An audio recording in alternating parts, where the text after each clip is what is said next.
तो कैसे हैं मेरे फिल्म के दीवाने। कहानी की शुरुआत में मुन्नी बाई नाम की एक छोटी बच्ची को दिखाया जाता है जो कि अपने पापा जी के साथ रॉक क्लाइंबिंग कर रही होती है। तो ऊपर पहुंचने के बाद मुन्नी बाई के पापा जी उसे सामने एक पहाड़ दिखाते हैं और कहते हैं कि आज के टाइम में भी ट्रोल जिंदा है और वो सब पहाड़ बन चुके हैं। असल में मुन्नी बाई के पापा जी ने उसे कुछ समय पहले एक बहुत ही प्राचीन कहानी सुनाई थी जिसमें उन्होंने बताया था कि ट्रोल दिखने में तो बिल्कुल इंसानों की तरह थे, लेकिन वह बहुत ही ज्यादा विशाल हुआ करते थे, पहाड़ जितने बड़े। लेकिन एक दिन उन्होंने सस्ते नशे कर लिए जिसे करने के कारण वह बाहर ही सो गए और सुबह होते ही उन पर सूरज की रोशनी पड़ गई जिससे वो सब एक साथ पहाड़ बन गए। मतलब सूरज की रोशनी इनके लिए खतरा थी। तो इस पर मुन्नी बाई कहती है कि पापा जी ये ट्रोल है या उल्लू जो धूप से इतना डरते हैं। तो इस पर पापा जी कहते हैं कि नहीं बेटा, ट्रोल को ट्रोल मत करो, अगर हम इन्हें आज भी महसूस करें तो ये आज भी पहाड़ पर दिखाई देने लगते हैं। लेकिन यहाँ मुन्नी बाई अपने पापा जी की बातों पर विश्वास नहीं करती। वह मन ही मन सोचती है कि मेरे पापा जी पूरे बतौलेबाज हो रहे। तो इस पर पापा जी कहते हैं कि हमें इन्हें पूरे मन से महसूस करना होगा, ऐसा नहीं कि मन तो हमारा कटारे खाने का कर रहा और वैसे हम कह रहे हैं कि मैं नहीं खाता ऐसे उल्टे सीधे सामान। तो तभी मुन्नी बाई अपनी आंखें बंद करके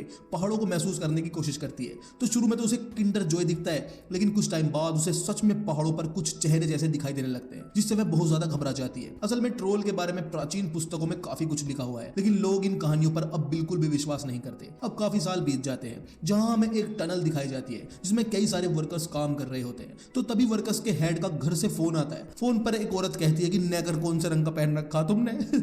तो यह सुनते ही वर्कर्स का हेड जल्दी से काम खत्म करके घर जाना चाहता है। तो वह सोचता है कि कब तक वर्कर्स हथौड़े से तोड़ते रहेंगे, तो वह बम से सुरंग को उड़ा देता है ताकि वह घर पर जाकर रियल सुरंग के मजे ले सके। लेकिन जैसे ही यह सुरंग ब्लास्ट करता है और वर्कर्स अंदर जाते हैं तो यह सब वापस भागने लगते हैं क्योंकि सुरंग के अंदर कोई था जो कि बहुत ही ज्यादा बड़ा था। साला नेकर के रंग ने न जाने किसको जगह दिया था। तो यह देख पूरे देश में हलचल मच जाती है कि जावेद जाफरी आगे दिखे है, जावेद जाफरी आगे दिखे है। तो बात सेक्सी प्राइम मिनिस्टर और आर्मी तक पहुंच जाती है जहां मुन्नी बाई को भी बुलाया जाता है। और यहां हम व्यूअर्स देखते हैं कि मुन्नी बाई अब एक नंबर का मटेरियल बन चुकी है, मतलब बहुत ज्यादा हसीन हो चुकी है। मुन्नी बाई एक साइंटिस्ट है जो कि पुराने जीवों के बारे में रिसर्च का काम करती है। जो जीव अब मर चुके हैं, लुप्त हो चुके हैं, उनके बारे में पता लगाने की कोशिश करती है। तो अब मीटिंग के दौरान मुन्नी बाई के साथ साथ सभी उस सुरंग के आसपास की वीडियो देखते हैं जहां पर कुछ पैरों के निशान जैसे थे, लेकिन यह बहुत ज्यादा बड़े थे। तो यहाँ बैठे लोगों में से सभी कहने लगते हैं कि यह या तो तूफान की वजह से हुआ है या फिर भूकंप जैसा आया है और 26 में तो दुनिया वैसे ही खत्म है। कान खोल के सुन ले, 26 में तो दुनिया खत्म है।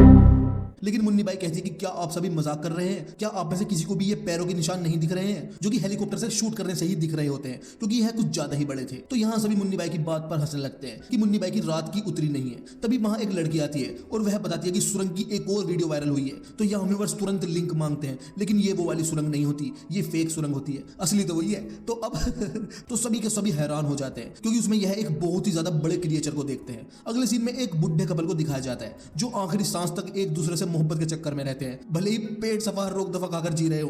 तो यहाँ दोनों डाइनिंग टेबल पर सूजी का हलवा खा रहे होते हैं क्योंकि मुर्गे का कोरमा तो अब इन्हें खाया नहीं जाता। तो अब बाहर उनका डॉग होता है जो जोर जोर से भौंक रहा होता है, मानो वह अपनी भाषा में कह रहा हो कि मुझे मानो वह अपनी भाषा में कह रहा हो मुझे लगा है मैं मरने वाला।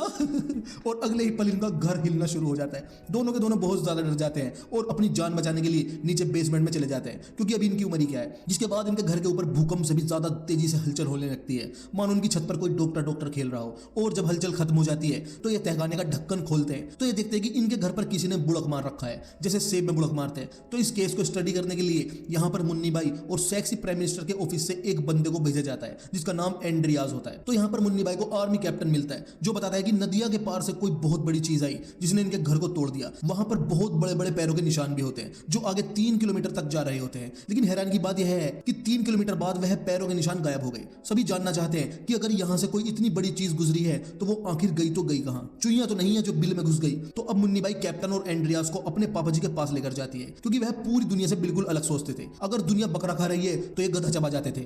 और उन्होंने पहाड़ों के ऊपर और ट्रोल्स के ऊपर काफी लंबे समय तक स्टडी की थी। तो जब यह तीनों मुन्नी बाई के पापा जी के घर के अंदर देखते हैं तो आज भी इनके घर के अंदर बहुत सारे ट्रोल्स के फोटो, जावेद जाफरी के फोटो, जामुंडा के फोटो और उनके बारे में काफी रिसर्च होती है जिन पर दुनिया ने आज तक कोई विश्वास नहीं किया। तो यहाँ मुन्नी बाई के पापा जी सभी को बताते हैं कि आज से कई साल पहले पहाड़ों से कुछ बहुत ही बड़ी चीज निकली थी जिसके बाद वो अचानक से गायब हो गई। गवर्नमेंट इस बारे में जानती थी लेकिन उन्होंने दुनिया से इस बात को छिपाया क्योंकि गवर्नमेंट उन बड़े बड़े क्रिएचर को खाने को तो दे सकती थी, लेकिन अगर उनका मन बजाने का कर गया तो इतनी ओपन माइंडेड लोंडिया पूरे देश में कहीं भी नहीं मिलेगी। तो यह मुन्नी बाई अपने पापा जी से कहती है आज भी पहाड़ों से ऐसी ही कोई चीज निकली है। तो यह सुनते ही मुन्नी बाई के पापा जी को पूरा यकीन हो जाता है कि वो चीज कोई और नहीं बल्कि ट्रोल ही है। वो मुन्नी बाई और उसके साथी को बताते हैं कि आज से हजारों साल पहले ट्रोल दुनिया के सामने खुलेआम रहा करते थे और जो भी इंसान उनसे बात करने या संबंध रखने की कोशिश करता था तो उन्हें सजा दी जाती थी, क्योंकि पब्लिक भी बहुत हराम है। आज संबंध बनाएंगे, कल को नाजायज संबंध बनाएंगे। तो अब मुन्नी बाई अपने साथियों के साथ अपने पापा जी को हेलीकॉप्टर में बैठाकर वहां पहुंच जाती है जहां 3 किलोमीटर बाद पैरों के निशान खत्म हो गए थे। यहाँ मुन्नी बाई के पापा जी पत्थरों को बहुत ही ध्यान से देख रहे होते हैं, मगर कैप्टन उसके पापा जी को पागल समझ रहा होता है। असल में पूरी दुनिया ही मुन्नी बाई के पापा जी को पागल ही समझती है, हम व्यूअर्स भी, क्योंकि वो ट्रोल्स की बातें करते हैं जो दुनिया के लिए सिर्फ एक कहानी है। मुन्नी बाई भी अपने पापा जी की बातों पर विश्वास नहीं करती, क्योंकि वह सोचती है कि पूरी दुनिया कह रही है तो सच ही होगा। तो मुन्नी बाई अपने पापा जी के पास जाती है और कहती है कि यहाँ पर कुछ नहीं है, लेकिन तभी आसमान में बादल आना शुरू हो जाते हैं और बादल आते ही मुन्नी बाई को एक अजीब सी गंध आना शुरू हो जाती है और जब वह पीछे मुड़कर देखती है तो पत्थर की एक बहुत बड़ी आंख खुलती है जो कि असल में एक ट्रोल होता है। वो इन चारों के सामने खड़ा हो जाता है और इसका नाम होता है हासिम अमला। तो यहाँ हासिम अमला देखता है कि यहाँ पर आर्मी कैप्टन है और साइंटिस्ट भी, तो वह तुरंत समझ जाता है कि पृथ्वी पर रहने वाले ये सभी देश उसके साथ क्या क्या करने वाले हैं। तो इसी बात पर हासिम अमला एक कविता पढ़ता है कि इंडिया तार देगा मेरा सुअर, अमेरिका बना देगा मेरा पिग, श्रीलंका समझेगा मुझको रावण, चाइना बनाएगा बगल के बालों से बिग, कोई मारेगा मेरे पिछवाड़े पर रंदा, कोई करेगा मुझे प्लास्टिक से गंदा, कोई मांगेगा मेरे नाम पे चंदा, तो कोई निचोड़ देगी मेरा परिंदा। तो यह सभी के सभी अपनी जान बचाने के लिए हेलीकॉप्टर में बैठकर वहां से भाग जाते हैं कि अगर गलती से भी इसके हाथ लग गए तो चैनी खेने की तरह रगड़ देगा। और इससे तो ये भी नहीं कह सकते कि इसका दिल अब पत्थर का हो चुका है, क्योंकि वो साला पूरा ही पत्थर का है। तो अब यह हासिम अमला को लाइव रिकॉर्ड भी करते रहते हैं और वीडियो का लिंक मिलिट्री कैंप में भी दे दिया जाता है ताकि वह भी देख ले कि हासिम अमला सच में है और वो अब जाग चुका है और अब शतक से पहले आउट बिल्कुल नहीं होने वाला। और यह देख सेक्सी प्राइम मिनिस्टर के साथ कैंप में बैठे सभी को दिख जाता है कि यह एक बहुत ही बड़ा क्रिएचर है जो कि सच में हमारी दुनिया में मौजूद है और ये दुनिया के लिए भी बहुत बड़ा खतरा है। तो अब मुन्नी बाई अपने पापा जी के साथ प्राइम मिनिस्टर ऑफिस पहुंच जाती है और सेक्सी प्राइम मिनिस्टर से कहती है कि मैं और मेरे पापा जी इस क्रिएचर पर और भी स्टडी करना चाहते हैं। तो इस पर सेक्सी प्राइम मिनिस्टर कहती है कि बेटे जब तक तुम इस पर स्टडी करोगे तब तक यह हमारी बिल्डिंगों पर स्टडी करने लगेगा। साइज नहीं देख रही तुम इसका, एक ठुमका मार के ही बुर्ज खलीफा गिरा देगा, यहां से तुम्हारा काम खत्म हो जाता है। अब हमारी आर्मी से संभाल लेगी, यानी कि अब आर्मी हासिम अमला को मारने की तैयारी कर रही है। तो अब कैप्टन अपनी टीम के साथ वहां पर जाने की तैयारी करने लगता है। तो तभी मुन्नी बाई उसके पास आती है कि हम भी तुम्हारे साथ चलेंगे, देखियो हमें भी ले चलो। अब मर्द तो ऐसे ही होते हैं, लड़के की इस मासूमियत पर तुरंत फिसल जाते हैं। तो आर्मी कैप्टन मान जाता है और मुन्नी बाई को अपने हेलीकॉप्टर में बैठा लेता है। मुन्नी बाई के साथ उसके पापा जी और सेक्सी प्राइम मिनिस्टर का पीए एंड्रियास भी होता है। आर्मी के कैप्टन को इस बात की इजाजत नहीं होती, लेकिन फिर भी वो इन तीनों को अपने साथ ले जाता है। मतलब देख लो, एक लड़की की हल्की सी मुस्कान ने आर्मी कैप्टन के मन को बदल दिया। Man will be man. तो अब यह सब वहां पर घात लगाकर बैठ जाते हैं जहां पर कुछ ही टाइम बाद ट्रोल आने वाला है। यह मंजर बिल्कुल ऐसा था कि मानो ट्रोल ट्यूशन पढ़ने जा रहा है और आज ट्यूशन के बाहर लोंडे इकट्ठे हो रहे उसे पीटने के लिए। तो जैसे ही हासिम अमला ट्यूशन पढ़कर बाहर निकलता है तो आर्मी वाले उस पर बुरी तरीके से हमला करने लगते हैं। दह गोली, दह तोप के गोले, दह गोली और पता नहीं क्या क्या। लेकिन हासिम अमला को बस इतना ही फर्क पड़ता है जैसे कि उसकी साली उसे छेड़ रही हो। मतलब हासिम अमला पर इन हथियारों का कोई भी असर नहीं होता, लेकिन वह अचानक से गुस्से में आ जाता है और वापस से आर्मी वालों पर हमला कर देता है, जिससे कई सारे सोल्जर मारे भी जाते हैं और अब सब अपनी जान बचाकर वहां से भाग जाते हैं। लेकिन तभी मुन्नी बाई के पापा जी हासिम अमला के सामने आ जाते हैं और वह उसे शांत करने लगते हैं कि शांत हो जाओ, तुम्हें 2-2 बार बैटिंग दिलवा देंगे। तो इससे हासिम अमला थोड़ा शांत हो जाता है। लेकिन इससे पहले मुन्नी बाई के पापा जी उससे कुछ कहते, उधर से कुछ और सोल्जर हासिम अमला पर हमला कर देते हैं, जिससे हासिम अमला उनके टैंक को अपने मुलायम पैरों से कुचल देता है और साथ में वह मुन्नी बाई के पापा जो को भी एक हल्का सा ठुमका मारकर दूर फेंक कर मारता है। लेकिन इससे हासिम अमला की आंखों में बहुत ज्यादा दुख होता है, क्योंकि वह मुन्नी बाई के पापा जी को नहीं मारना चाहता था। बेचारे को बहुत दुख हो रहा था, लेकिन आंसू नहीं आ रहे थे बिल्कुल भी। तो अब तुरंत मुन्नी बाई दौड़कर अपने पापा जी के पास आती है, लेकिन यहाँ उसके पापा जी अपनी जिंदगी की आखिरी सांसें ले रहे होते हैं। मरने से पहले मुन्नी बाई के पापा जी ये बताते हैं कि गोवा के अंदर एक बड़े डब्लू के नीचे 10 करोड़ रुपए, सॉरी मुन्नी बाई के पापा जी कहते हैं कि रॉयल पैलेस और घर, और इसके बाद वह मर जाते हैं। और मुन्नी बाई अपने पापा जी की मौत से टूट जाती है, क्योंकि बचपन में उसकी मोम की मृत्यु हो गई थी और आज उसके पापा जी भी नहीं रहे। अब उसका इस दुनिया में कोई भी नहीं है। तो अब आगे दिखाते हैं कि वह अपने पापा जी के नोट्स पढ़ रही होती है, जिसमें हासिम अमला जैसे और भी ट्रोल के बारे में काफी कुछ होता है। और जब मुन्नी बाई इन नोट्स को अच्छे से स्टडी करती है तब उसे पता चलता है कि हासिम अमला को चर्च की घंटी की आवाज से बहुत ज्यादा दिक्कत होती है। हासिम अमला को चर्च की घंटी से उतनी ही दिक्कत होती है जितनी हम व्यूअर्स को सुबह के अलार्म से। तो इसी वजह से सभी ट्रोल पहले के समय में चर्च पर हमला किया करते थे। तो यहाँ मुन्नी बाई सभी से कहती है कि अगर आर्मी वाले हासिम अमला पर कितनी भी बमबारी करते रहेंगे तो उसे कुछ नहीं होगा, उसे सिर्फ हल्की मुल्की गुलगुली होती रहेगी। लेकिन अगर हम उसके कानों पर चर्च की घंटियां बजाएं तो उसे परेशान किया जा सकता है और शायद उसे काबू भी किया जा सकता है। तो इस पर सेक्सी प्राइम मिनिस्टर कहती है कि इस हासिम अमला के नाम के बिल्ली के गले में घंटी बांधेगा कौन। तो तभी अगले सीन में दिखाया जाता है कि हासिम अमला को 5-6 हेलीकॉप्टर घेर लेते हैं और सभी हेलीकॉप्टर के नीचे चर्च की घंटियां बंधी होती है। और जैसे ही घंटियों की आवाज हासिम अमला के कान में जाती है तुरंत उसके मुंह से निकलता है उई माँ, हाय मैं मर गई। और फिर हासिम अमला घंटियों की आवाज से बोखला जाता है और वह हेलीकॉप्टरों का सुराख वाले बिस्कुट की तरह चूरा बना देता है। लेकिन तभी हासिम अमला के हमले से एक बच्चे की जान जाने वाली होती है। तो यहाँ बेचारा हासिम अमला बहुत भला होता है, वह पिटरा छितरा, लेकिन इसके बावजूद वह इस बच्चे की जान बचा लेता है। और यह देखकर पूरी दुनिया हैरान हो जाती है कि जिसे समझा था हमने दरिंदा वो निकला मासूम परिंदा। तो यहाँ हासिम अमला हमला कर करके सारे हेलीकॉप्टर नेस्त नाबूद कर देता है। लेकिन जिस हेलीकॉप्टर में मुन्नी बाई होती है उस हेलीकॉप्टर को वह हाथ तक नहीं लगाता, क्योंकि लड़कियों के लिए साली हर जगह छूट है, मैं तो मरूंगा। और फिर हासिम अमला वहां से चुपचाप चला जाता है। तो बेचारा आदमी बहुत बढ़िया, लेकिन नीचे के बालियों भी नहीं काटता साला।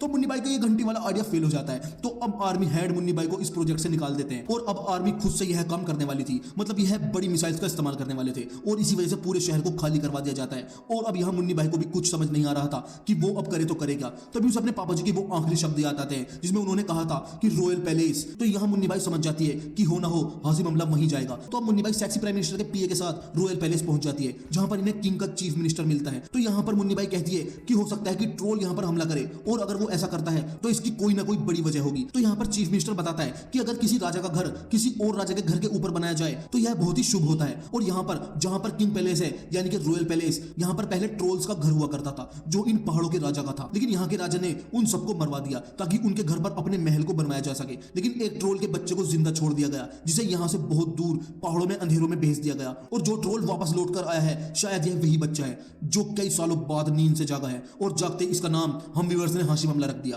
और वो अब अपने घर वापस आना चाहता है। वह आज भी इस रॉयल पैलेस को अपना घर मानता है। उसे क्या पता औरतों का कच्चा अब बारीक कच्ची बन चुकी है, दुनिया बहुत बदल चुकी है। तो अब इसके बाद चीफ मिनिस्टर इनको खुफिया तहखाने में लेकर जाता है, जहां बहुत ही ज्यादा बड़े बड़े हड्डी के ढांचे होते हैं। ये उन्हीं ट्रोल्स के होते हैं जिन्हें आज से हजारों साल पहले मार दिया गया था। यानी कि जो रॉयल फैमिली थी उन्हें इन ट्रोल्स की सच्चाई के बारे में पता था, लेकिन हमेशा उनकी सच्चाई को दुनिया से छुपा कर रखा गया। तो अब यहाँ पर मुन्नी बाई एक कंकाल की हड्डी पर अपनी टॉर्च मारकर देखती है और तभी वो हिस्सा जलकर पत्थर बन जाता है। तो यहाँ मुन्नी बाई को उसकी बचपन की वही कहानी याद आती है जो उसके पापा जी ने उसे सुनाई थी, जिसमें 13 ट्रोल्स थे और उन्होंने सस्ते नशे कर लिए थे, जिसकी वजह से वो बाहर ही सो गए और सुबह धूप की रोशनी से जलकर पहाड़ बन गए। तो अब यहाँ मुन्नी बाई को पता चल चुका था कि ट्रोल्स को कैसे हराना है, हाशिम अमला को कैसे रोकना है। तो मुन्नी बाई तुरंत कैप्टन को कॉल करती है और उसे बताती है कि मैं जान चुकी हूँ ट्रोल्स को कैसे हराया जा सकता है। हमें एक बहुत ही बड़ी यूवी लाइट सिस्टम का अरेंजमेंट करना होगा और साथ में हाशिम अमला को खुले में लाना भी होगा। यहाँ पर कोई भी नहीं चाहता था कि मिसाइल का इस्तेमाल किया जाए, क्योंकि इससे बहुत ही बड़ी तबाही होगी। तो मुन्नी बाई अपने कार के पीछे एक ट्रोल की खोपड़ी को बांध लेती है जिससे हाशिम अमला अट्रैक्ट हो सके, और होता भी यही है। इस खोपड़ी से अट्रैक्ट होकर हाशिम अमला मुन्नी बाई की गाड़ी के पीछे करना शुरू कर देता है, लेकिन ओवर स्पीड की वजह से यह खोपड़ी नीचे गिर जाती है और यहाँ से हाशिम अमला उसे उठा लेता है। और इसे देखकर वह बहुत ही ज्यादा दुखी सा हो जाता है, क्योंकि वह समझ चुका था कि उसका इस दुनिया में अब कोई भी नहीं बचा। और तभी इसके हाथ से वह खोपड़ी गिर जाती है और गिरते ही वह चकनाचूर हो जाती है। तो अब यहाँ हाशिम अमला को बहुत ज्यादा ही तगड़ा गुस्सा आ जाता है। तो वह पूरे शहर को नेस्ते नाबूद करते हुए मुन्नी बाई के कार का पीछा करने लगता है। मुन्नी बाई अपनी जान बचाने के लिए तेजी से कार को चलाती रहती है, और अब वो पल आ भी चुका है जब हाशिम अमला पर मिसाइल से हमला करना है। तो यहाँ मुन्नी बाई का जो साथी एंड्रियास है उसकी एक दोस्त इसी डिपार्टमेंट में है जहां से मिसाइल को लॉन्च किया जाना है। तो यहाँ एंड्रियास अपनी दोस्त से कहता है कि तुम्हें वहां का सिस्टम हैक करके उसे जैम करना होगा ताकि हमला रोका जा सके। और बात रही हाशिम अमला की, उसे हम कंट्रोल करने ही वाले हैं। तो यहाँ एंड्रियास की दोस्त ऐसा ही करती है, और जब मिसाइल का बटन दबाया जाता है तो वो एक्टिवेट नहीं होती। उधर मुन्नी बाई हाशिम अमला से बचकर लगातार भाग रही होती है। तो तभी यह वहां पहुंच जाते हैं जहां कैप्टन बहुत सारी गाड़ियों में लगी हुई यूवी लाइट के साथ इनका इंतजार कर रहा है। तो हाशिम अमला मुन्नी बाई की कार पर हमला करता है, लेकिन मुन्नी बाई और एंड्रियास कार से कूदकर अपनी जान बचा लेते हैं। उधर डिपार्टमेंट के अंदर एक मिनिस्टर को पता चल जाता है कि एंड्रियास की दोस्त ने सिस्टम को हैक कर लिया है, जिसकी वजह से मिसाइल लॉन्च ही नहीं हुई। तो अब यह सिस्टम को फिर से रिबूट करके मिसाइल को छोड़ देते हैं। लेकिन जैसे ही कमांडो को पता चलता है कि हाशिम अमला के पास बहुत सारे सोल्जर भी हैं, तो वह एक बार फिर से मिसाइल को रोक लेते हैं। वहीं मुन्नी बाई, कैप्टन और एंड्रियास उन मशीन से लगी यूवी लाइट यानी कि अल्ट्रावायलेट रेसिस निकलती है, उन रेसिस को हाशिम अमला के ऊपर डालते हैं, और ऐसा करते ही बेचारा हाशिम अमला पत्थर का बनना शुरू हो जाता है। उसे बहुत ही ज्यादा दर्द हो रहा होता है, दर्द से वो चिल्ला रहा होता है। तो तभी मुन्नी बाई को एहसास होता है कि हाशिम अमला के साथ जो भी हो रहा है वो बहुत गलत हो रहा है। जिस कुदरत ने इंसान को बनाया था उसी कुदरत ने इन ट्रोल को भी बनाया है, और ट्रोल्स को इंसानों ने खत्म कर दिया, जबकि वो इंसान के लिए कभी खतरा नहीं थे। इसलिए मुन्नी बाई उन मशीन्स को ऑफ कर देती है जिनसे यूवी लाइट्स निकल रही होती है, और खुद हाशिम अमला के सामने खड़ी हो जाती है और चिल्ला चिल्लाकर कह रही होती है कि तुम यहाँ से चले जाओ वरना ये लोग तुम्हें मार डालेंगे, प्लीज चले जाओ अपनी दुनिया में, एक बार फिर से कहीं अंधेरों में कहीं गुम हो जाओ। तो यहाँ हाशिम अमला उसकी बात समझ रहा होता है, लेकिन इससे पहले वो यहाँ से जा पाता सूरज निकलना शुरू हो जाता है, और सूरज की रोशनी उसे जलाकर वहीं पर पत्थर का बना देती है, और इसी तरह से हाशिम अमला यहाँ पर खत्म हो जाता है। मुन्नी बाई बढ़िया लास्ट में भली बन गई है। अब यहाँ पर सेक्सी प्राइम मिनिस्टर आती है और कहती है कि तुम्हारे पापा जी ने जितनी भी कहानियां सुनाई थी वो सब की सब बिल्कुल सच थी। तो यहाँ पर एंड्रियास और मुन्नी बाई को हंसी मामले की मौत से बहुत ज्यादा दुख हो रहा था। तो यहाँ एंड्रियास अपनी नौकरी छोड़ देता है क्योंकि वह हमेशा से ही राइटर बनना चाहता था और वो भी यहाँ से मुन्नी बाई के साथ निकल जाता है। और वो यहाँ मुन्नी बाई से पूछता है कि क्या यहाँ इस दुनिया में और भी ऐसे ट्रोल्स हो सकते हैं। तो इस पर मुन्नी बाई कहती है कि हमें नॉर्वे की पहाड़ियों पर ऐसे ही ट्रोल्स आज मिल सकते हैं। तो यह दोनों तुरंत नॉर्वे की पहाड़ियों की तरफ निकल पड़ते हैं और इसी के साथ यह कहानी खत्म हो जाती है और हम व्यूअर्स के लिए कविता भी छोड़कर जाती है कि क्या मिला इन्हें ट्रोल्स को मारकर, मजदूरी करता वो बिना पेमेंट, पेशाब के रास्ते वो निकालता रेत और टट्टे के रास्ते सीमेंट, बगल के बालों से बनते विग और दाढ़ी से गद्दे रजाई, कल शायद इसकी बहू भी आ जाती जो होती हमारी परजाई। तो अगर आपको यह वीडियो अच्छा लगा तो प्लीज कमेंट सेक्शन में जरूर बताइएगा और अगर आपको यह वीडियो अच्छा लगा तो प्लीज हमारी वीडियो को लाइक और शेयर जरूर करें और चैनल को सब्सक्राइब करना ना भूले। तो मिलते हैं हमारी अगली वीडियो में ऐसी किसी और कहानी के साथ।